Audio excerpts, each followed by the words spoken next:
ఇక బులెటిన్లో breaking news చూస్తున్నాం. మరోసారి బెంగళూరు వెళ్లబోతున్నారు మాజీ సీఎం జగన్.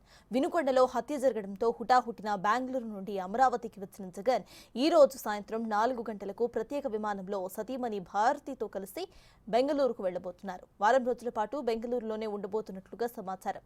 అయితే రాష్ట్రంలో శాంతి భద్రతలు దెబ్బతిన్నాయంటూ కూడా ఆయన వ్యాఖ్యానించారు.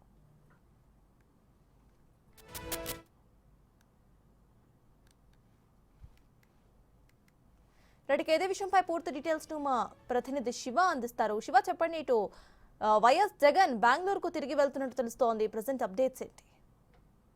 మొత్తం మీద చూసుకుంటే కనుక ఆంధ్రప్రదేశ్ మాజీ ముఖ్యమంత్రి వైఎస్ జగన్మోహన్ రెడ్డి ఈ రోజు సాయంకాలం 4 గంటలకి బెంగళూరు వెళ్తున్నట్లు తెలుస్తా ఉంది. ఇప్పటికే ఎన్నికల ప్రక్రియ ముగిసిన తర్వాత 2 సార్లు బెంగళూరు వెళ్లి వచ్చిన జగన్ తాజాగా మూడోసారి బెంగళూరు వెళ్తున్నారు. ఇప్పటికే ఆ పార్టీకి సంబంధించిన కొంతమంది కీలకమైన నేతలంతా కూడా బెంగళూరులోనే మకాం వేసిన పరిస్థితి కనిపిస్తా ఉంది. ఇటీవల వినుకొండలో హత్య జరగడంతో హుటాహుటిన మధ్యంతరం అంటే వారం రోజులు ఉండాలని భావించినప్పటికీ కూడా 2 రోజులకే తిరిగి అమరావతి చేరుకున్న పరిస్థితి కనిపిస్తా ఉంది. ఈ రోజు సాయంకాలం 4 గంటలకు గన్నవరం విమానాశ్రయం నుంచి ప్రత్యేక విమానంలో కూడా జగన్ దంపతులు బెంగళూరు వెళ్తున్నట్టు తెలుస్తా ఉంది. మరొక వారం రోజుల పాటు జగన్ బెంగళూరులోనే ఉండే అవకాశాలు కనిపిస్తున్నాయి. తాజా రాజకీయ పరిణామాలు తదితర అంశాల నేపథ్యంలోనే బెంగళూరు కేంద్రంగానే ఆయన ఏపీకి సంబంధించిన రాజకీయ కార్యకలాపాలు కొనసాగించే అవకాశాలు అయితే కనిపిస్తా ఉన్నాయి. ఈ రోజు కొద్దిసేపట్లోనే ఆయన మీడియా సమావేశం నిర్వహిస్తున్నారు. మీడియా సమావేశం ముగిసిన తర్వాత భోజన విరామం తర్వాత జగన్ దంపతులు గన్నవరం విమానాశ్రయం నుంచి కూడా ఆయన బెంగళూరు వెళ్ళబోతా ఉన్నారు.